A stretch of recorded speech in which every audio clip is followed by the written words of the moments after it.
नमस्कार, मैं doctor Deepika Minhas Shrimati Urmila Devi Ayurvedic college की तरफ से आज हम एक टॉक शो ऑर्गेनाइज कर रहे हैं दोबारा से, जो कि 75th आज़ादी के अमृत महोत्सव के अंतर्गत है। और आज हमारे साथ एक नया टॉपिक लेके नए गेस्ट उपस्थित हुए हैं, जिनमें doctor Anuradha Bhasin, MD physiology, नमस्कार मैम। डॉक्टर वंदना मैम, एमडी काय चिकित्सा, नमस्कार। ये एचओडी और प्रोफेसर हैं काय चिकित्सा डिपार्टमेंट के हमारे। तो आज का हमारा टॉपिक है जो कि बहुत ही करंट सिनेरियो में बहुत उपयोगी भी साबित होगा, वो है अनीमिया। और अनीमिया सबसे अच्छा जो है काय चिकित्सा डिपार्टमेंट के अलावा कोई नहीं बता सकता। तो मेरा क्वेश्चन है डॉक्टर वंदना के लिए कि व्हाट इज अनीमिया? एनीमिया ये कॉमन डिसीज है। ये तो एक डिसीज भी है या तो किसी बीमारी का एक लक्षण भी माना जाता है। एनीमिया में ये होता है कि आयरन जो है इसकी कमतरता होती है, मतलब कम है होता है, आयरन की मात्रा कम होती है।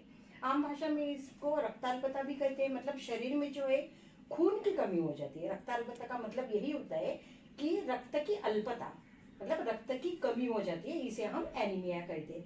और एनीमिया जो है मतलब एचबी परसेंटेज जो है इसके अनुसार उसको सीवियर है, मॉडरेट है, माइल्ड है, ये जाना जाता है। और एचबी जो है ये आरबीसी के ऊपर डिपेंड होता है, मतलब आरबीसी कितना है उसके अनुसार फिर एचबी का हम परसेंटेज निकाल सकते हैं। ठीक है मैम, थैंक यू। तो आरबीसी की परसेंटेज पे जो है वो अनीमिया डिपेंड करता है। तो मैं डॉक्टर अनुराधा मैम से जो हैं हमारे फिजियोलॉजी में, उनसे पूछना चाहूंगी कि आरबीसी और ये ब्लड और आरबीसी में क्या अंतर है और कैसे हम इसे पढ़ सकते हैं या जान सकते हैं। ब्लड, तो जैसे कि हम जानते हैं ब्लड को हम आम भाषा में क्या बोलते हैं, रक्त। तो हम इसको मॉडर्न भाषा में ब्लड है क्या, it is a fluid connective tissue. Fluid connective tissue हम इसको क्यों बोलते हैं, क्योंकि ये बॉडी को आपस में कनेक्ट करके रखता है, तभी इसको हम कनेक्टिव टिश्यू बोलते हैं। और फ्लूइड फॉर्म में है तो इसलिए इसको हम बोलते हैं फ्लूइड कनेक्टिव टिश्यू। ठीक है। अब रक्त का जो है वो ब्लड का है पीएच वैल्यू कितना है हमारी बॉडी में, इट्स 7.4। तो 7.4 है तो इस बेसिक इन नेचर होगा। ठीक है। नेक्स्ट इसकी क्वांटिटी कितनी है हमारी बॉडी में, जो ब्लड की क्वांटिटी है इट्स 5 to 5.5 ml माना गया है इसको। ठीक है। और मेल्स और फीमेल्स में वेरी करती है इसकी रेशियोज। अगर जैसे मेल में 5 ml माना गया है, तो फीमेल में मेल्स में 5.5 है, तो फीमेल्स में 5 इसकी रेशियो मानी गई है। Thank you doctor Anuradha ma'am. तो अनुराधा मैम ने बताया कि blood is a connective tissue, और अनीमिया की बात की जाए, रक्त अल्पता बताई हमें डॉक्टर वंदना ने। तो मेरा उन्हीं से दोबारा सवाल है कि आप रक्त अल्पता या अनीमिया बता रहे हो, तो ऐसी कोई WHO ने या किसी ने ऐसा फ्रेमवर्क दिया है कि जिससे हमें पता लग जाए कि कितने उस पे हम इसको अनीमिया घोषित कर सकते हैं? जैसे कि डॉक्टर दीपिका जी आपने जो पूछा है कि रक्त अल्पता WHO ने क्या कहा है, तो इसमें जो है हम हीमोग्लोबिन जब चेक करते हैं तो एचबी परसेंटेज जो है वो मेल में कहा गया है 13 to 16 तक कहा गया है, और फीमेल में जो है वो 11 to 15 तक। मतलब ये जो है कि मतलब वेरिएबल है, ये किसी ने कुछ और किसी ने कुछ कहा है, लेकिन हम ज्यादातर मानते हैं कि फीमेल में 11 to 15 होना चाहिए और जो मेल में है वो 13 to 16 होना चाहिए। अगर 12 से कम हीमोग्लोबिन है तो उसको हम एनीमिया कह सकते हैं लेडीज में, और 12 से अगर कम है तो मेल में, 13 से अगर कम है तो हम मेल में बोल सकते हैं कि एनीमिक पेशेंट है करके। ठीक है ma'am, thank you so much. तो मैं डॉक्टर अनुराधा से पूछूंगी कि what are the components of blood, कि ब्लड की कंपोनेंट्स क्या हैं? ओके, कंपोनेंट्स ऑफ ब्लड जो है वो तीन कंपार्टमेंट में डिवाइड किया गया है। इसमें आरबीसीज आएंगे, आरबीसीज को हम और अनदर में एरिथ्रोसाइट्स भी बोलते हैं, डब्ल्यूबीसीज उनको ल्यूकोसाइट्स बोलते हैं, एंड प्लेटलेट्स आएंगे। ठीक है। जो आरबीसीज है वो हमारे पूरे होल ब्लड से 99% है। ठीक है। और जो ल्यूकोसाइट्स और प्लेटलेट्स हैं उसको 1%, बोथ आर 1%। मोस्टली जो है RBCs are the 99% in the blood. Okay, so that is why जो हमारे खून का कलर है या रंग जो है वो लाल माना गया है। तो अब नेक्स्ट क्वेश्चन है डॉक्टर वंदना मैम के लिए कि आप इन्होंने बताया, तो क्या आयुर्वेद में ऐसा कुछ रक्त निर्माण के प्रति कुछ बताया हुआ है? और रक्त निर्माण के प्रति मतलब आहार जो है इसमें जी आहार वो जानना चाहते हो आप? हाँ जी। हाँ, तो इसमें जो है जो ग्रीन वेजिटेबल्स होते हैं पालक है, पत्ता गोभी है, टोमेटोज है, कैरेट है, बीट रूट है, ये जो है या तो हरी सब्जियां जो भी है इसमें आयरन पाया जाता है बड़ी मात्रा में। और जो हरी सब्जियां और ये जो बताया मैंने टोमेटो वगैरह जो है इसमें फाइबर की मात्रा भी ज़्यादा होती है। तो फाइबर अगर हमारे पेट में अच्छे से गए तो हम जो भी आहार लेंगे उसका डाइजेशन प्रॉपर हो जाएगा। और इसके अनुसार ये होगा कि हमारे आयुर्वेद में जो सप्त धातु बताए हैं उसका वृद्धि उत्तरोत्तर हो जाएगी। जैसे रस से लेंगे तो रक्त, मांस, में दस्ती, मज्जा, शुक्र तक जो है वो कहे गए। तो हमारे डाइट में वो होना चाहिए। और जो सूखा मेवा हम बोलते हैं मतलब मनुका है, किशमिश है, खजूर है, मूंगफली है, या तो ये गुड़ जो है वो खाना चाहिए हमें, मतलब डाइट में वो फॉलो करना चाहिए। और हमने सुना भी है हमारे बड़े बुजुर्गों से कि खाने के बाद जो है, अब तो हम कुछ भी मीठा खा लेते हैं, पर वैसे खाने के बाद जो है गुड़ की डली लेने का ऐसा सिद्धांत बनाया है ना। तो अब आपसे मैम क्वेश्चन है मेरा कि आरबीसीज कितना कैसे मतलब फॉर्मेशन होती है, अगर छोटे उसमें देखा जाए कि जब एक बच्चे का जन्म होता है तब कैसी फॉर्मेशन होती है, कब वो डिस्ट्रॉय होते हैं, क्या इसका महत्व क्या है? जी जी जी मैम, जो आपने क्वेश्चन पूछा है आरबीसीज की फॉर्मेशन, तो देखिए जो मैम हम अगर हम एम्ब्रियोनिक स्टेज में देखें तो आरबीसी की जो फॉर्मेशन होगी वो लिवर में होती है, ठीक है, मीजोब्लास्ट में होगी। और हम इन अडल्ट्स में देखें तो आरबीसी की जो फॉर्मेशन होती है वो बोन मैरो, बोन के अंदर जो बोन मैरो पाई जाती है उसमें इसकी फॉर्मेशन पाई जाती है। और हम इन जनरल हम स्प्लीन, जो हमारी बॉडी में स्प्लीन एक छोटा सा पार्ट है, उसको हम क्या बोलते हैं, ये जो ब्लड का जो है स्टोर बैंक बोलेंगे, और उसको ग्रेवयार्ड भी बोला जाता है। जो जैसे लाइफ साइकिल जो है आरबीसीज का वो 120 डेज का माना गया है। तो जो डिस्ट्रॉय होके जो आरबीसी स्टोर होंगे वो कहाँ पे होंगे, वो स्प्लीन में ही जाके होते हैं। तो इसको हम ग्रेवयार्ड भी बोल सकते हैं और फ्लूइड को कलेक्ट करने के लिए एक स्टोरेज भी बोलेंगे स्प्लीन को। धन्यवाद मैम, बहुत अच्छा आपने समझाया। और डॉक्टर वंदना, आप बता रहे थे कि हमें क्या क्या सप्लीमेंट्स आहार के लेने चाहिए। तो क्वेश्चन इज दैट कि अगर हम लाइफस्टाइल मॉडिफिकेशन करते हैं, जैसे कि आजकल लोग प्रॉपरली न्यूट्रिशियस खाना नहीं ले रहे हैं, जंक बहुत खा रहे हैं, बच्चे भी ज़्यादा, क्योंकि टीवी पे एड्स ही वही चलती हैं तो उसकी तरफ बहुत जल्दी आकर्षित हो जाते हैं, है ना। और उसके बाद लाइफ हमारी इतनी फास्ट हो चुकी है कि हमारे पास टाइम नहीं है कि हम प्रॉपर एक मील डिस्ट्रीब्यूशन कर सके। तो क्या इसका इफेक्ट अनीमिया मतलब हमें अनीमिया हो सकता है क्या इजीली? या हो सकता है डेफिनेटली, क्योंकि जो हमारा आहार है वही अगर मतलब पौष्टिक तत्व जो बोले गए हमारे इसमें कहा है कि विटामिन, आयरन, कैल्शियम, ये सब चीजें हमारे डाइट में होनी चाहिए। लेकिन हम अगर बाहर का खाएंगे या तो होटलिंग ज्यादा करेंगे, आजकल का जो फैड है, बर्थडे पार्टी है, एनिवर्सरी है, या कुछ भी है, एग्जाम होने के बाद अगर हमें होटल जाना है तो हम क्या करते हैं, वो ज्यादा मात्रा भी खा लेते हैं और वो जो चीजें जो होती है वो इतनी पौष्टिक नहीं होती है जो हमारे शरीर के लिए जरूरी होती है। तो हमें ये थोड़ा अवॉइड करना चाहिए। या तो आजकल है कि मतलब जो भी मैदे की चीजें होती है वो तो मतलब स्निग्ध होती है, गुरु होती है, तो उससे क्या होता है कि हमारे इसमें कब्ज बन जाता है। जो हमारा पेट डेली साफ होना चाहिए, मतलब जो दिनचर्या ऋतुचर्या बोली है उसके अनुसार हम नहीं जा पाते हैं। तो ये जो चीजें है ये हमें अवॉइड करना चाहिए। और जो घर का डाइट है वो प्रॉपर, मतलब हर स्टेट में अलग अलग जो डाइट है वो उसका मतलब जो वेदर है उसके अनुसार होता है वो। तो हमें जहाँ हम रहते हैं वहाँ का डाइट फॉलो करना चाहिए और हमें जो पौष्टिक आहार है वो खाना चाहिए। जी। सैलड खाना चाहिए, सब कुछ मतलब जो भी हमारा आयुर्वेद में बताया गया है उसके अनुसार हमें चलना चाहिए। और एक बात इसमें है कि टाइमिंग जो है वो हमें फॉलो करनी चाहिए। आजकल जो होते हैं हमारा जॉब जो है वो मतलब ऐसा है कि किसी को सिटिंग पोजीशन में रहते हैं आईटी के, या कुछ लोग ऐसे है कि उनको 12 आवर्स जो है एक जगह बैठना पड़ता है, तो वो काम में इतना व्यस्त होते हैं कि उनको खाने के लिए टाइम नहीं रहता है। तो टाइम नहीं है ये तो बराबर है, लेकिन उसमें भी आप ऐसा कुछ कर सकते हैं कि आपके लिए थोड़ा टाइम निकाल सकते हैं।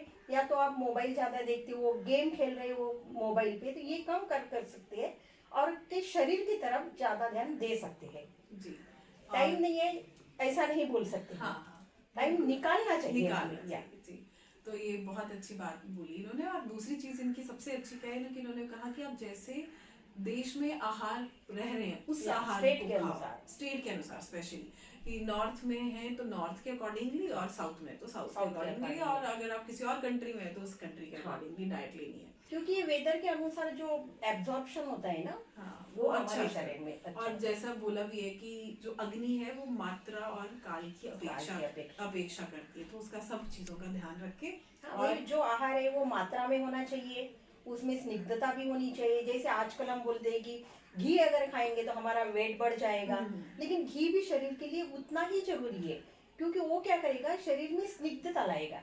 जो इंटेस्टाइन होता है उनको आप घी अगर खाएंगे डेली 1 या 2 चम्मच भी खाएंगे तो इंटेस्टाइन में स्निग्धता के कारण क्या होगा, आपका जो मल प्रवृत्ति है वो एकदम क्लियर हो जाएंगे। आजकल कॉन्स्टिपेशन के भी प्रॉब्लम ज्यादा चल रहे हैं।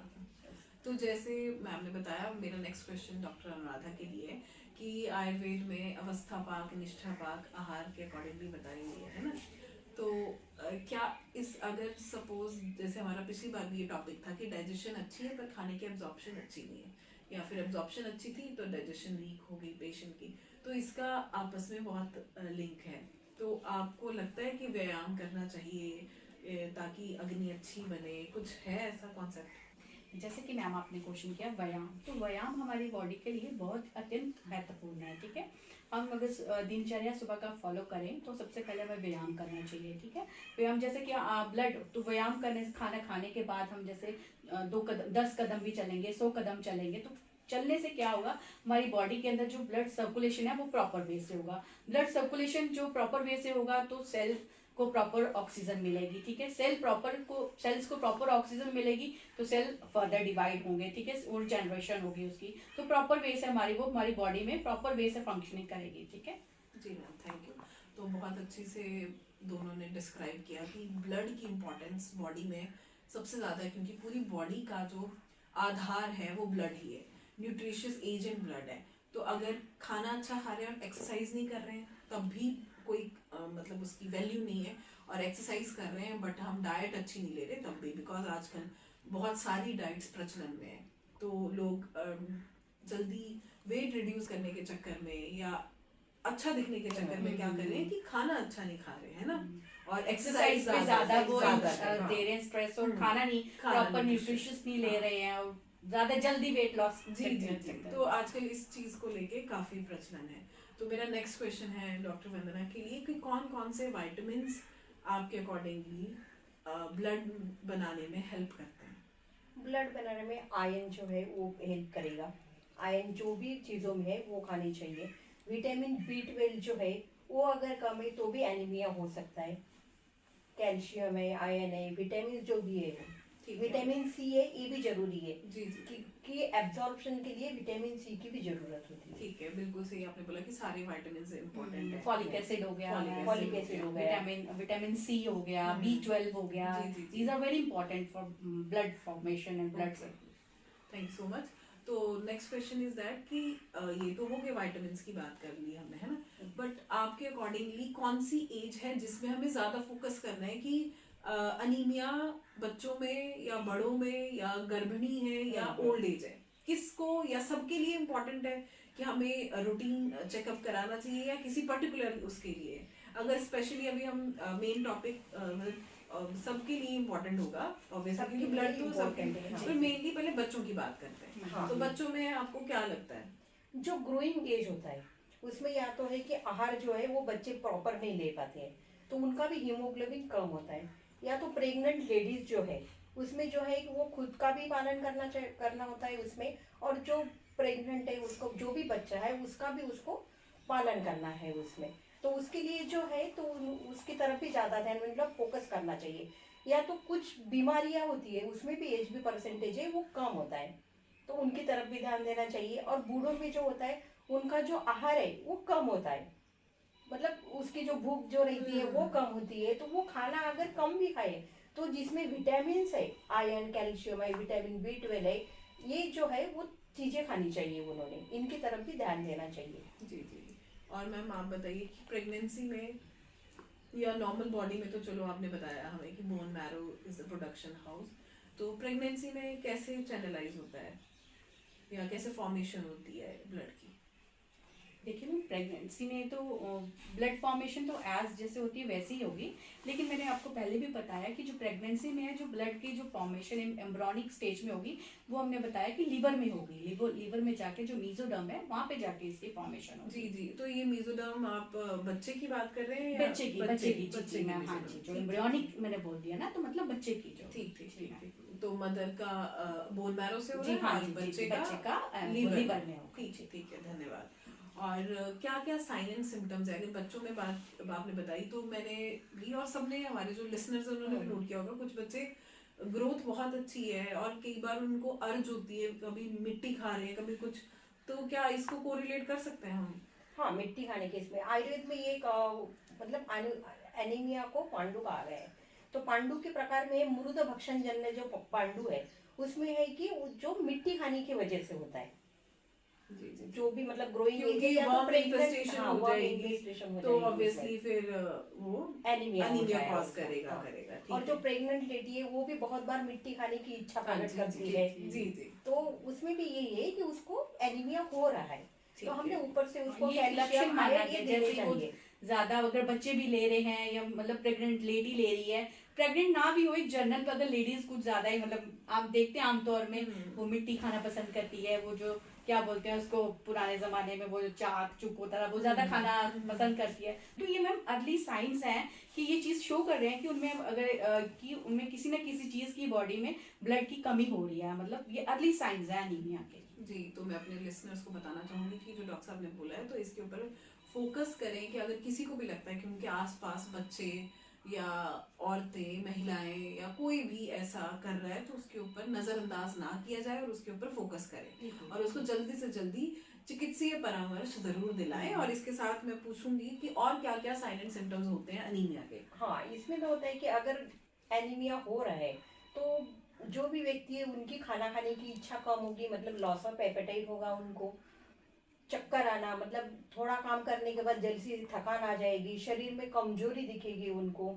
या तो ये तो मतलब ये हो गए। अगर डॉक्टर के पास जाने के बाद जो है वो तो डॉक्टर आपको चेक करेंगे, मतलब जो भी पेशेंट है उनको तो वो आके देखेंगे, उनके आंखों में मतलब पेल लग रहे हैं, उनके फिजिकल physical जो एग्जामिनेशन है मैम वो करेंगे, हो आंखों के जाएगा। नीचे काले धब्बे दिखेंगे, या पेल तो बॉडी नाखून जो जो है वो मतलब नाखून भी पेल दिखेंगे आपको, वाइट वाइट दिखेंगे, पेलनेस फेस ही आपको शो करेगा कि आप मतलब एनीमिक साइड तक की ओर जा रहे हैं। फिर भी जो फिर भी है एक डॉक्टर के मतलब पास एक जाएं। डॉक्टर हम अगर हम डॉक्टरी परामर्श लेंगे तो वो मतलब प्रॉपर उसको एचपी एग्जामिनेशन कराना बहुत इंपॉर्टेंट है। HP examination is very important. Okay, तो फिजिकल एग्जामिनेशन के साथ साथ जो ब्लड रूटीन टेस्ट हैं वो अपने कराते रहें।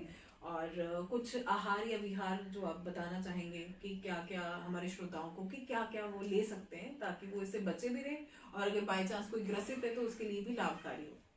हाँ, ये तो आहार में तो जैसे कि मैंने हाँ, पहले भी बताया है कि किसमें होता है। डेली डाइट में आपने बीटरूट खाना चाहिए, कैरेट खाना चाहिए, जो भी ग्रीन वेजिटेबल्स है, ब्रोकोली है, पत्ता गोभी है, पालक है, मेथी है, ये भी चीजें आपने खानी चाहिए। इसके साथ साथ ड्राई फ्रूट्स में जो आता है, मनुका जो रहते हैं वो 10 मनुका लो, रात में पानी में भिगो के रखो, सुबह उठकर वो मनुका खाओ और जो पानी है वो भी पी लो आप सुबह पे उठते बराबर। या तो 2 खजूर लो और वो दूध में मिला के पी लो, या तो खजूर खा लो उसके ऊपर 1 गिलास दूध पी लो। और आहार में जो है घृत की मात्रा, मतलब दूध जो होता है, घी जो होता है वो भी खाना जरूरी होता है इसके लिए। और मैम आपका कोई इसमें वो? जी मैम, यही जो रूटीन की कॉमन जो फ्रूट्स ज़्यादा इंटेक करने चाहिए, जैसे अनार हो गया, ये Apple गाजर जो हो है। गई, एप्पल हो गया, और ये हमें ये रेजिन्स वगैरह ज़्यादा लेने चाहिए, रात को भिगो के ये चीज़ें खानी चाहिए, पालक ज़्यादा खाना चाहिए, ठीक है, ये चीज़ें इन सबसे ग्रीन वेजिटेबल्स ज़्यादा लेने चाहिए, जी ठीक जी है। जी, इन सब से ही मतलब कि पर्याप्त मात्रा में आपका जो आरबीसीज है वो जनरल आप डेली लेंगे तो प्रॉपर हो जाएगा। जी जी। तो इन द एंड मैं यही बोलूँगी कि हमारे दोनों जो गेस्ट थे उन्होंने बहुत अच्छे से एनीमिया को एक्सप्लेन किया, आपको आहार भी बताया कि कैसा लेना चाहिए, क्या चीज़ है जो आपने आसपास नोटिस करनी है, आपके घर में, आपके पड़ोस में अगर कोई ऐसा है तो उसको जल्द से जल्द डॉक्टर को दिखाएं। और अगर जो डॉक्टर ने आपको अगर मेडिसिन दी है तो उसके साथ साथ जो है इन सभी आहारों और विहार का पालन करें और जल्द से जल्दी स्वस्थ और निरोग रहे। और इसी के साथ मैं अपनी वाणी को विराम देती हूँ। धन्यवाद, नमस्कार।